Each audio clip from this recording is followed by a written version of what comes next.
Welcome to the Pastel Podcast, where we chat with pastel artists and take a dive into the vibrant world of pastel painting. Whether you're an experienced artist or just beginning, this podcast brings you inspiring stories and engaging discussions on the joy of painting with pastels. Thanks for tuning in and get ready to add more color into your world. Welcome to the Pastel Podcast, brought to you by Streamline Publishing, the publishers of the Pastel Today newsletter and Planner magazine. Today's guest is nationally acclaimed artist Marla Baggetta. She is a gifted instructor and pioneer in the realm of online art education and has a career spanning 3 decades. And we are so excited to dive into the wonderful world of pastel with Marla Baggetta. I'm Kari Stober. I'm a journalist by trade and a pastel artist by choice. I've been with Streamline Publishing for 13 years, and I manage all of our marketing projects, our art competition, and I'm the community ambassador for our Pastel Today newsletter. And I am one half of the Pastel Podcast team, and the other half is beautiful Lisa Skelly. Oh, thank you. Oh, you totally threw me off there with the beautiful part. Thank you, Kari. I'm Lisa Skelly, and I'm a pastelist for more than 20 years now. I own the Hughes Skelly Gallery on beautiful Balboa Island in Newport Beach, California, and I love pastel. I recently got to demo on the pastel stage at the Plein Air Convention, and that was really exciting, a highlight in my career. Also received the Best Pastel of the Year at the Plein Air Salon in 2023. So I love pastels. I'm passionate about pastels, and I'm really excited, Kari. I don't know about you, to talk to our guest, Marla Baggetta. I am. Welcome, Marla. Hi, you Tell guys. us a little Thanks bit so about much yourself. for having me. Just the little cliff notes, because there's so many things on your resume that are just outstanding, and we're going to talk about all of them. But in 2 sentences, can you tell us who's Marla Baggetta? Boy, right now, Marla Baggetta is a avid plein air sketcher, pastelist, online instructor, and I just live life through art, and I'm really grateful to be doing that right now in my career and my life. So that's wonderful. I love that. Mm-hmm. So, Marla, you started out as an illustrator, right? I did. I was really fortunate to have attended Art Center College of Design, where I studied illustration. And I was young. I was super young. I was very, very young. I was a child when I went there. No. After I graduated, I worked in the illustration field for about 20-something years, and in all different realms. So editorial, advertising, design, illustration. And it was super great training. I had to learn to draw because that was pre-internet.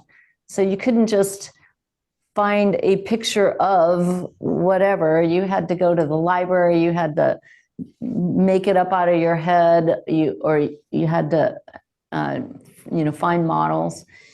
And then from there, I think it was about 1993-ish, I had gotten married, had a family, and we decided that we didn't want to live in Los Angeles area any longer. So we moved to Oregon. And if you have ever been to Oregon, you know it's just an amazing, diverse state with mountains, ocean, verdant fields. It's just a beautiful state. And if you're impulsed at all to paint the landscape, this is one of the places to be. So I started on a journey of pastel painting and was working as an illustrator and started doing the landscape, painting the landscape. And pretty quickly that really just took over. And I found myself teaching pastel painting. I found myself teaching workshops around the country. I was in a bunch of galleries with my pastel work. So that really became so much a part of my career that I began turning down illustration jobs. So that was kind of it. And there you go. And now you're here. Yeah. Yes, now I'm here. So you're painting full time and teaching full time. How do you find time for both of those things? Because I ran through your library of content, and I actually signed up for your year membership because I'm enthralled. I am super excited to dive into so many of the episodes or the content that you have created. It's amazing. It's I'm extensive. yeah, it Yeah, really it is. really is. We're now going into our 7th year of monthly pastel painting lessons. And there's a lot of content, and we have guest artists, and I think that there's probably over, I don't know how many thousands of hours of lessons are now in our library. We have an online forum. We do monthly critiques for our monthly people. So yeah, it's pretty epic is what it is. I don't think there's anybody else out there doing anything that really rivals it. You said year 7. Yes, So I'm going into year 7.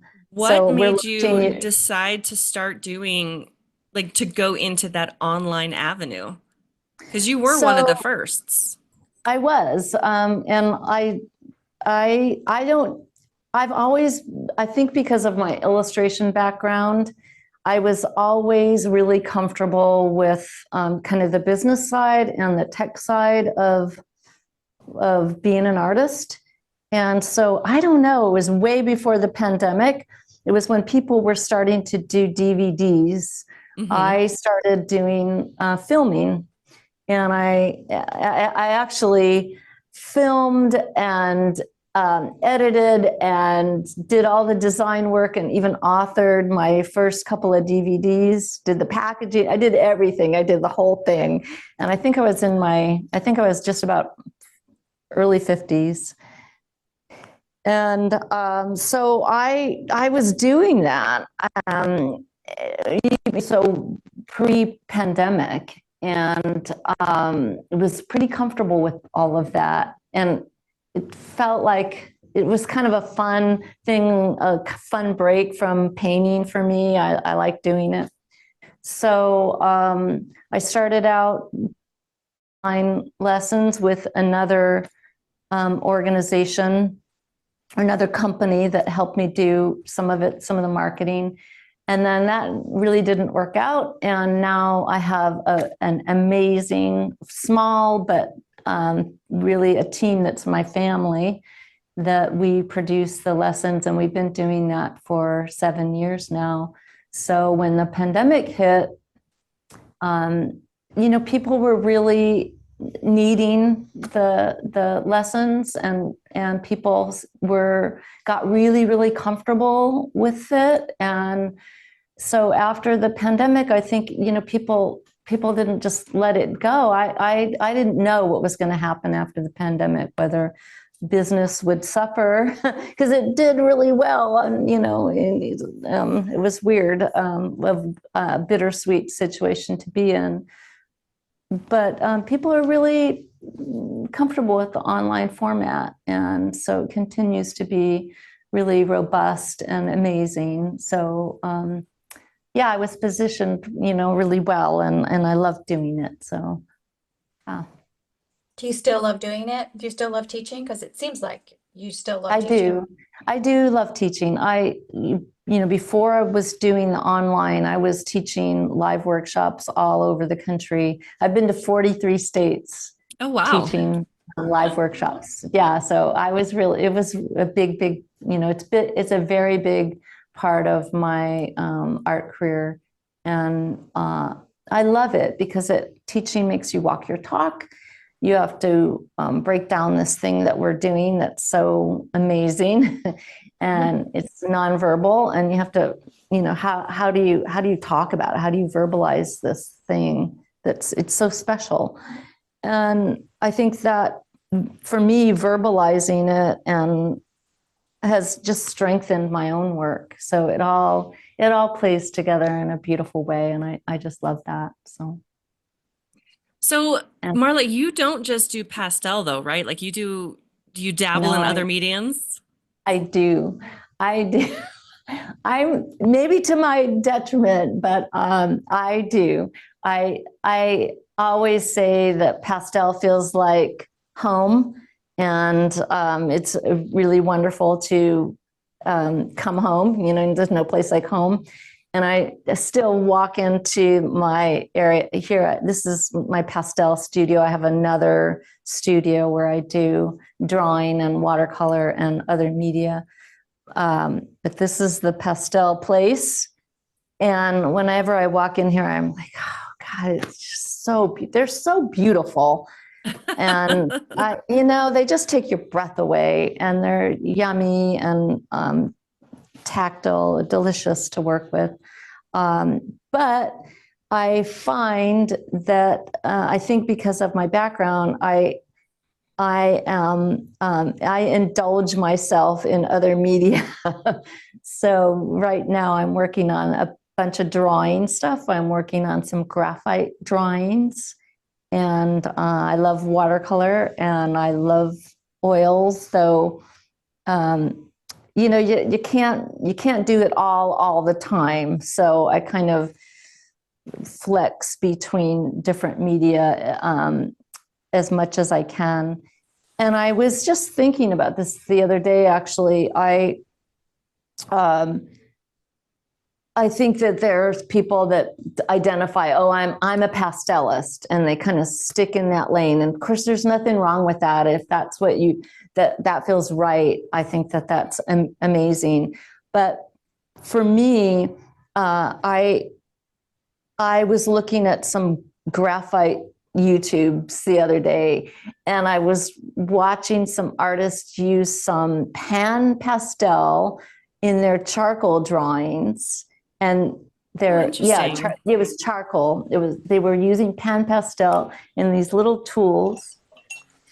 And the guy was making these amazing portraits with black pan pastel, and he was mixing it with charcoal. And I was like, wow, that's so cool. So then actually at the plein air convention, you guys had the expo, and the pan pastel people were there. Yes. And I bought this phthalo blue pan pastel from them, which is really beautiful and dark, rich color that's really similar to a pastel that I love called spruce blue. Which no longer exists, and everyone is so saddened by that. Right. So it doesn't look like it, but when it goes down on the paper, it's darker and it's richer looking than it is in this little pan.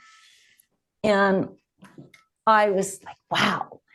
And so this tool is really fun to draw with. And I would never have discovered that and never looked at, because I kind of, don't really pay much attention to pan pastel for a number of reasons, but I would never have found that if I hadn't been dabbling. Yeah. And, so I think that like looking around and being curious about media, other media, and seeing what other people are doing, and not just, having blinders on like, oh, I'm a pastelist, has been really, really amazing for me. And it all informs the work in a really rich way. So, yeah. So that's my little, Because you're a teacher, Marla, do you have so much opportunity, or so much of your content is practicing the process of thumbnails and color studies and color sketches and things like that. How much do you use that, or how often do you get to do a studio painting from a smaller sketch, or a larger piece? Or do you just do so many practice pieces that you don't have as much time to do a larger studio piece that you can show others? It's a really good question. I don't show in galleries any longer. I sell my original studio pieces and demos on Etsy and through my own website.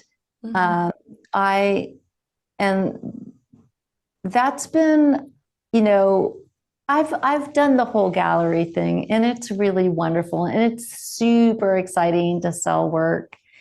But I just have found so much joy and depth to my work in sketchbooks and sketching and teaching and doing smaller works that I just I'm not really interested in doing big studio stuff, spending the money and time on framing and shipping off to galleries. I'm at a point in my career I'm not really interested in doing that any longer. So I think that's great that you just get to a point where you're like, okay, this is what I find joyful. This is what I want to do. And okay, this is what we're going to do. This is the way we're going to go, that you have the freedom to be able to do that. That's amazing. Yeah, I do have the freedom to do that. And that's because of the online lessons have afforded me the freedom to be able to make those kind of choices, and the freedom to make the kind of choices about what live workshops I want to do, where and when, and how I want those to look. I'm really, really, really lucky. I've actually never had a real job. I've always been from the time I graduated from Art Center to now, I've been an independent artist, full-time artist. I've never worked for anyone else. I've always worked for myself as an artist, which is, I feel so lucky. And that's fascinating, even for like your early career, to not have to be able to say that you've never had like an actual boss and a job. That's really cool. Yeah, I know. It's really amazing. I feel like it's, and I have to give my mom credit for that, because she made it all happen and possible for me to go to school, and she was always super, super supportive of me. I never, ever heard the words, "Oh, you should do something practical," or, none of that. Never heard that. Never came out of her mouth and into my brain. So that's awesome. That's a great mom. I know. She was a great mom. Yeah. Well, and it sounds like too, you've worked really, really hard, even through those illustration years, and to be able to say, okay, this is what I'm kind of like manifesting it for yourself. Like, this is what I want to do, and I'm going to go and I'm going to do it. And, I don't know. I find that really fascinating that you didn't have to be like, okay, this isn't working, I'm going to go get a job here, I'm going to go do this. Like, no, this is what we're doing, and I'm going to work my hardest to go and get this done. Yeah, well, yes. However, I have to say that in the art world, there are a lot of ways of going about it. There's a lot of income streams that you can start to generate. There was a point where I was doing galleries, I was teaching live workshops, I was doing I was working with a publisher, and so I was doing I did festivals for a number of years, which that was a whole other crazy thing. I did festivals all over the country, from California to Florida. So that was a whole other phase of my career, which I'm very, very happy not to be doing at this point, but because that's just a hard gig to do. So it sounds like your journey has affected a lot of pastel artists and other mediums in a really positive way, that you're supportive and that you are creating better artists with your teaching. And that's a gift that you're giving other artists to help them on their journey as artists, and being able to vocalize that and be able to vocalize and the vocabulary that you have to be able to share your process and help other artists become better is amazing. Well, thank you. I like to think that, well, first of all, that I get to get up in the morning and that I personally get to make art, and I'm helping other people make art, because I think art makes the world a better place. And I don't think that there's much else that we could be doing that's really more positive than that. So it makes me profoundly happy that I get to, that's my journey. And so however that manifests, and however other people's art manifests, that's not my role. My role is just to be to encourage and to help people get where they want to go and in the style that they want to move towards, not be little clones of Marla. How do you do that, Marla? How do you encourage? How do you encourage and help people find their own style? Well, I think the fundamentals of painting that doesn't change. So no matter what style you're painting, whether you're photorealistic, or whether you're a loose pastelist, the fundamentals are the same. The thing that I like to think about with art is art teaching, and that it's in art learning. It's not a linear path. It is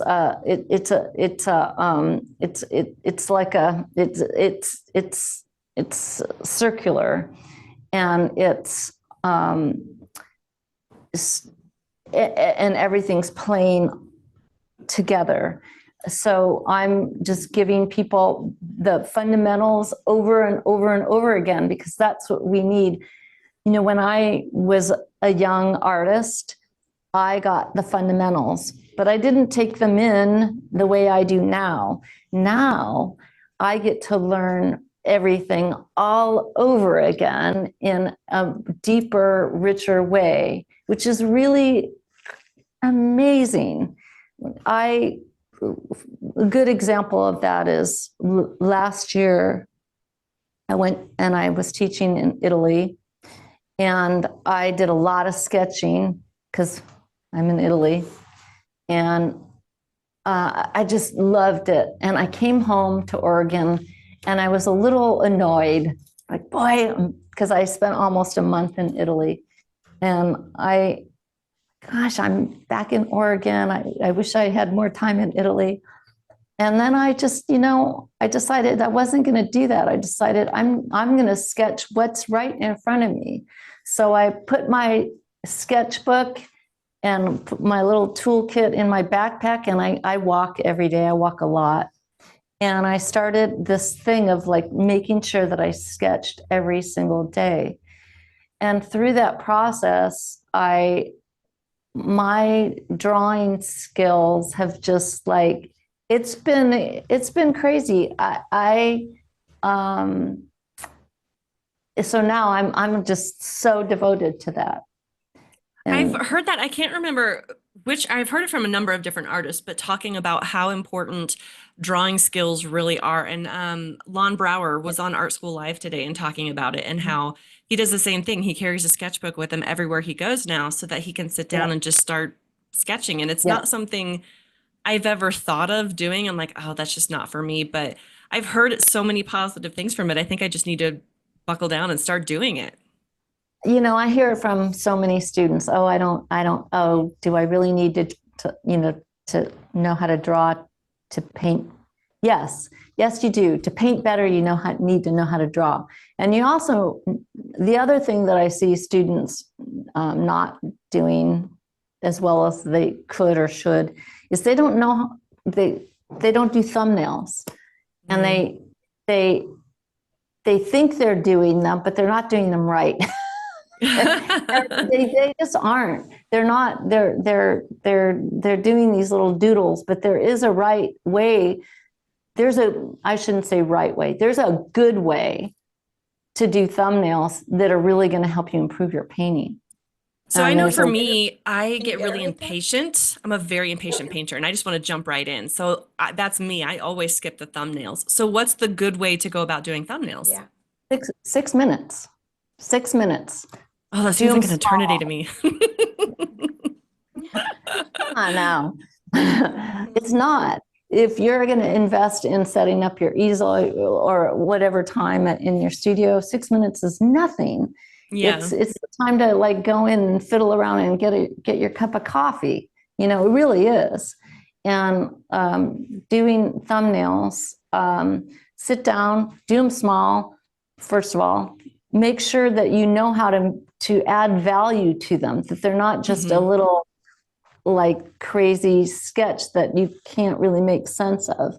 Yes, it's only for your eyes, but it has to be something that you also can make sense of. Right. That, you know, because you could do something and you don't even know what it is why or how you did it. So it's got to be something that is actually functional for you. So you have to learn how to do them and do them that's going to give you some structure or information to make your painting better. So yeah, I'm a big proponent of that. And I am a big proponent of drawing skill that's separate from thumbnails, because drawing skill is also going to up your paintings, because drawing is about form and being able to see where things are sitting in space. Do they make sense how they're sitting in space, even if it's very abstract, even if it's loose. So you don't have to go super detailed in them. No, no, not at all. Not at all. But Very interesting. you can. Yeah. Yeah. So do your sketches include a color study? Do you add color or just sometimes purely sketch? Lately I've been, there's, obviously there's lots and lots of, amazing ways of sketching. And there's so many great urban sketchers. There's so, really great urban sketchers out there. But I have a little pack that includes just Sharpies and a mechanical pencil and a few markers, a pencil. I like the Lamy pen, so it's a little roll, and I stick that and a sketchbook of a couple different sizes. Right now, I've got a little bit larger sketchbook in my backpack. It's thin though, and and the other thing about sketchbooks that I've decided, you can. It's really nice when you have a sketchbook that's really full and rich. It's really satisfying. And I've been frustrated over the years, like, I start this sketchbook and then I decide I don't like that paper and I don't fill it and I start this. And so I've got all these different bits and pieces. Well, I decided that I was just going to cut and paste. So if I do something over here one day and I picked something up because it was hanging around, I just take that drawing and put it in whatever main sketchbook that I'm working on, so that I do end up with this sort of journal, a good documentation of what I've been doing lately. And it's not just all over the place. So it doesn't matter. I have a question for you. Yeah. So we're talking about sketching and you're talking about urban sketching. So I learned something fascinating about Marla when I was at the Planner Convention. Marla is a digital painter. She does digital painting portraits. So I wanted to ask you, do you ever use your iPad to do urban sketching? I don't. I have not done that. And I think that that's just a matter of, I just haven't done it. my iPads, I have The big one. It's a big one. And so it just doesn't feel like the thing to take out there with me. Yeah. But, I definitely could. I used to take this with me, I'd go out to a restaurant, and I would sit and I would do the portraits on this or at home. But yeah, like I said, I love to dabble and I do like technology. So I don't know exactly why I started doing those, but I did that. And I have an online workshop of digital portraits in Procreate. So Yes, you do. Yeah. Yes, I do. So I love finding out just all the little things because dabbling is important, learning is important. We talked about that with Bill Schneider in our last episode about how you just always need to be this perpetual learner. And today I was talking with Lon Brower, as I was saying, and I've always known him as an oil painter. That's what he was. And then I found out he paints with pastels and I'm like, oh, interesting. That must be, he must have done that a long time ago and then just came to it. No, he literally started in September, less than a year. And he's already fantastic. So it's just, I love that you guys can just pick that stuff up. You can pick up a new medium and just go with it and just learn and go. And I just think that's so cool that you guys, I'm not there yet. One day I will be, but I'm not there yet. It is cool. Well, like I said, the fundamentals are consistent throughout all media. I really believe that. I mean, there's technique stuff, there's handling the media stuff, but you can pick that up pretty easily. And there is crossover. Like there's a lot of similarity between oil and pastel. And there's also some cool watercolor stuff that you can do with pastel. And, it all plays pretty nice together. Yeah, it does. Yeah. Have you tried with gouache? I have. Well, when I was at Art Center, gouache was the big thing. In fact, James Gurney and Thomas Kincaid came to Art Center together when they were young, and they had teamed up on a sketching book, and they came to speak to one of my classes together. Oh, that's funny. Isn't that funny? And of course, I met James Gurney at the Plein Air convention in San Diego when he was there. He's such a nice guy. I've heard that. I love seeing his content and his sketchbooks. I met James Gurney at the Monterey Plein Air convention, and he was just out there sketching, and his wife too. She sketches too. Yeah. Oh, does she? I didn't know that. Yeah, they're really. I met them both, and really, really nice people.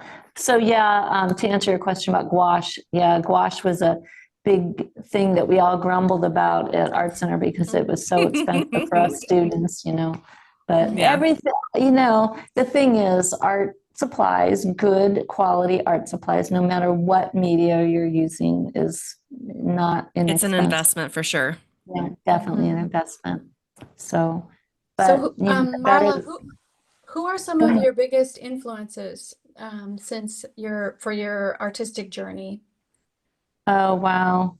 Well, that's, shifted over time. The old masters, I would say George Innes, and of course Nikolai Fechin. I love his work. I've really come to really appreciate Monet more, and some of the Impressionists. I really have spent a lot of time studying them. Contemporary people, I'm good friends with Tony Elaine, and Tony has really influenced me a lot. I love his sketching. His sketchbook. If you think his paintings are amazing, I think his sketchbooks are like really. I'm gonna have to look into that. He's one of my favorites. I own 3 of his paintings. Oh yeah, I have one of them too. Yeah, he came here and he taught a workshop for me here. Or actually, we co-taught a workshop this past. When was it, Bryce? In March? Yeah. I was thinking it was March or April because I remembered that you. So you also Yeah. you do recording, gosh, my brain just died.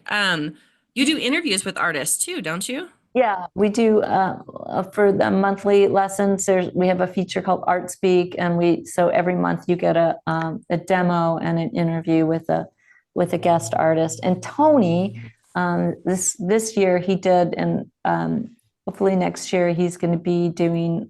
He does a monthly lesson for our students, which is really, really cool. So Wow. Yeah, that is cool. I saw, Yeah, I it is watched really cool. your interview with Tony actually on YouTube today. I actually watched Oh, it. did you? Yeah, Yeah. he was doing- Yeah.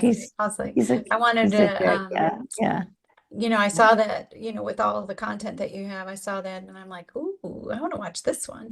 And so I had it playing on YouTube. Anyways, it's really good. It's really, I encourage people to watch it. Yeah, it's fun. And if you remember, we've had Don Emerson and Andrew McDermott and Bill and who else? Whole bunch of people. Colette Odia Smith, and so on and on and on. So all my friends, all my buds. So The yeah, who's who, the who's who in the world it's of really cool pastel. for me to get to talk to those people. I'm like, yeah. That's what I fun, love. too. And that's why It's we kind super of wanted to fun. do this podcast, is just to be able to talk to fellow pastelists and not just artists. Because talking with artists is great. I can talk with artists all day long, but there's something different about talking with an artist who knows pastel too. Like, it's just like you're kind of like a kindred spirit and they get you. Yeah. Well, you have dirty hands. That's what you have. Kim Mortier says Yeah. you're just gonna get him over to the dusty side. Yes. The dusty Oh my side. gosh. Yeah, I definitely have that. I don't know if Bryce, can we show the palette? Can we show the other camera? Can we? Yes. Wow. Yeah, there it is. That's one part of it. And then, we have, whoops. I followed your tutorial on how to build that palette and built one for myself. Oh, you did? Yeah, I did, yes. Yeah, it was pretty easy. It's funny because now over here, I just got a full set of Blue Earth, which I'm actually really loving. And I have bigger chunks and stuff over here. We can just go over here. You can move.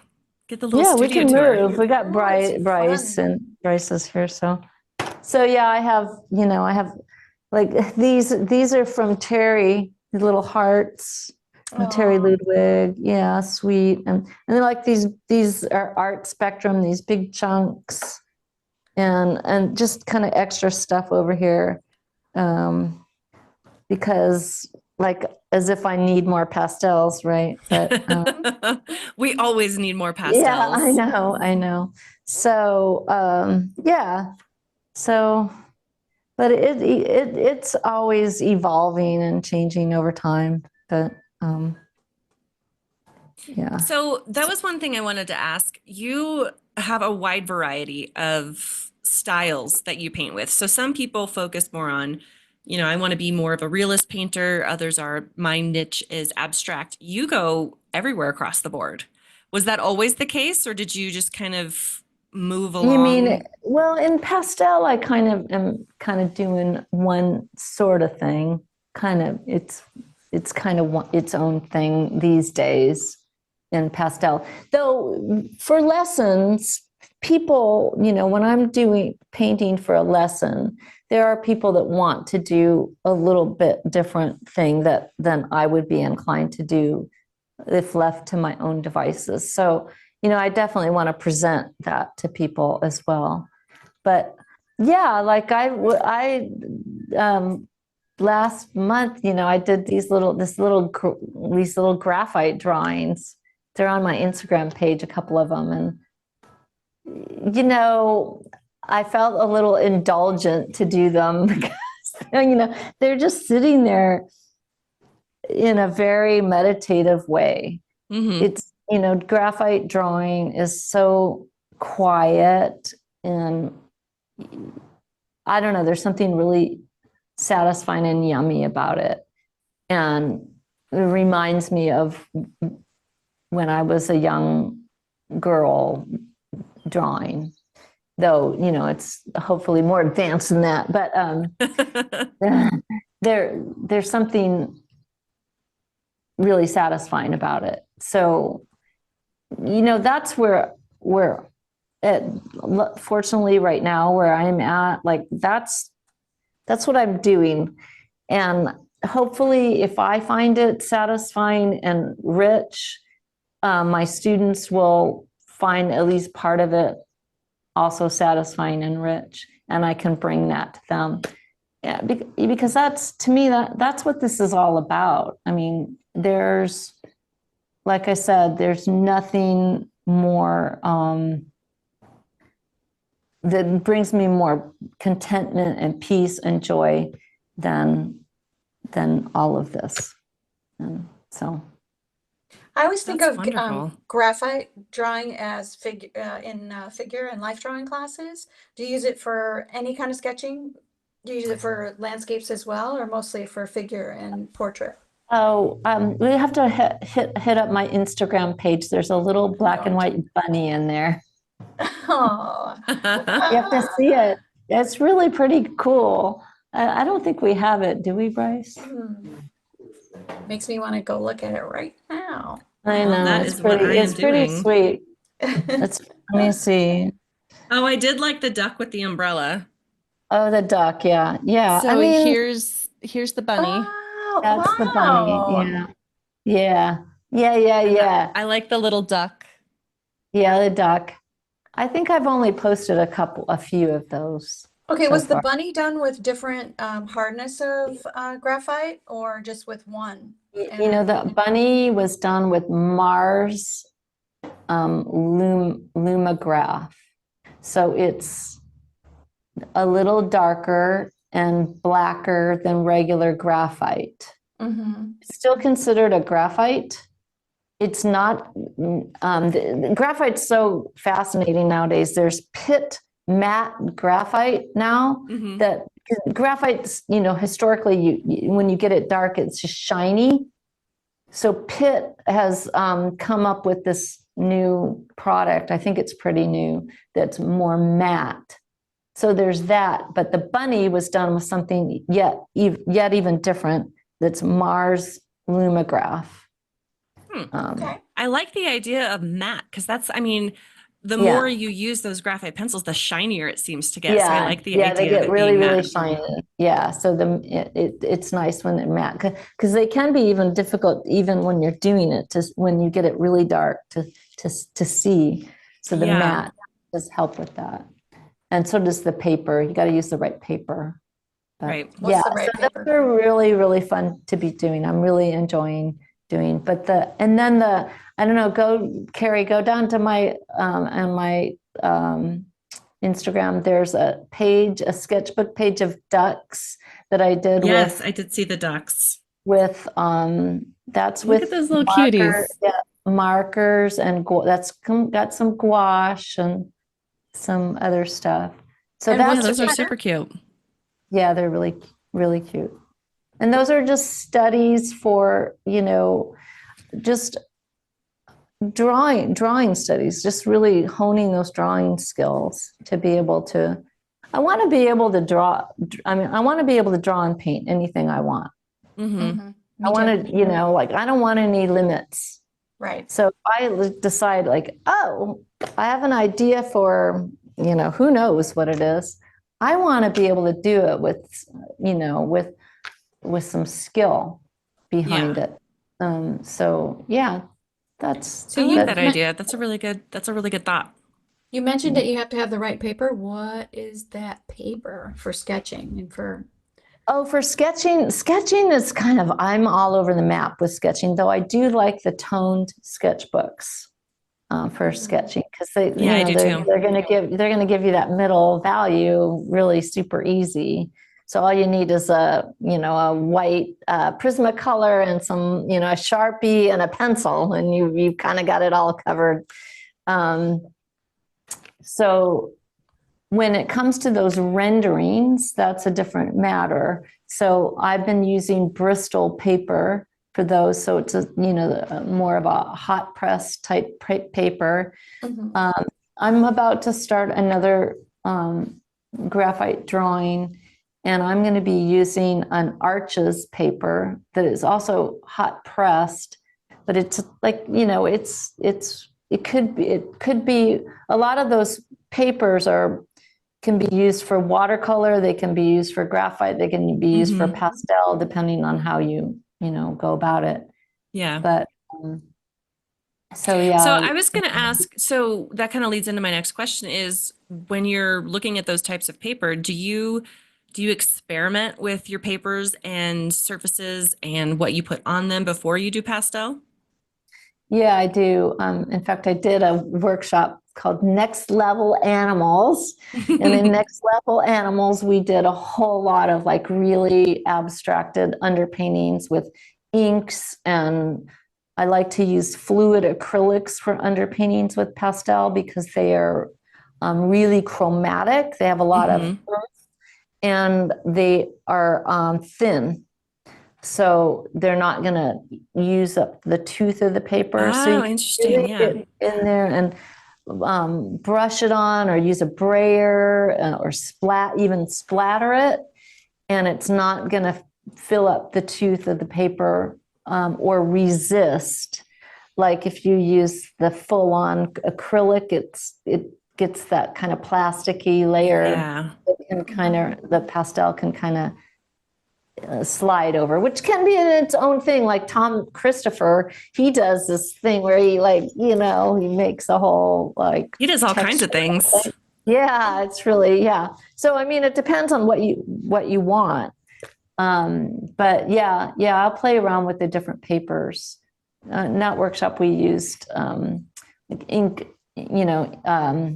printmaking paper and Fabriano and all kinds of stuff. So. Yeah. And then experimenting with putting a ground down, yes, to give it a little bit more, Yeah, I've used the gesso. I've used the fine pumice gel. There's one I just got at the Planner Convention. I can't remember what it is, but when you went to I went to the same booth, to the booth with the pan pastels, and she had this little flip book of all the different types of grounds and what it could look like under a painting. And I was like, well, that's cool. Oh, darn. But then I could go through, and I ended up picking one. I can't remember which one I got. But yeah, just to give, your paintings a little more texture. Yeah. Which I think is fun. For sure. I think experimenting, giving yourself plenty of time to, permission time, play time in the studio. You got to carve that out, because that's another pathway to finding your own more individual voice style. I know people want a style. To me, style is something that just comes naturally if you just paint a lot. You don't really need to worry about it or force it. It's just, if you just kind of follow your heart with your painting and paint a lot, you don't need to worry about style. But I do think giving yourself plenty of time to play is important. Yeah. So, yeah. So another question I've got so many questions for you. So we talked about the blue spruce and how you can't get it anymore, and everyone was using that for the sketching. So do you use your little pan and your tool to do your actual underpaint, like your sketching on your paper? Well, that's new. I'll show you something I did.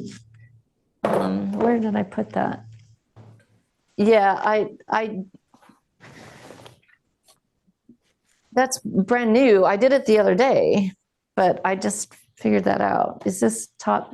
Where should we? Easel. So this is a little still life. I don't know if you can tell. It's kind of abstract at this point, but this is a cup with brushes in it. Yeah. Yeah. So this blue spruce is an actual blue spruce, and this, you could see it here. This is the pan pastel. See how close they are? Yeah, they really are. They're really close. And then this is a piece that is the first try at this. I'm going to do it again. I'm a big proponent of like, do it again. Give yourself a couple of shots at it. Well, now I'm gonna have to get a phthalo blue pan pastel so I can do my blue sketching. Me too. I know. It's phthalo blue extra dark. I don't know whether there's a regular phthalo blue or not. See, when I went there, I just dark. picked all of the most pretty colors I could get. I got another teal because why do I need more teal? And I think I got magenta and this golden yellow color because I just like all the fun, bright colors. Yeah. Well, yeah, for sure. I mean, I bought black. Phthalo blue. Those are the ones that I bought. What else did I buy there? I bought some the core watercolor sticks because those were fascinating to me.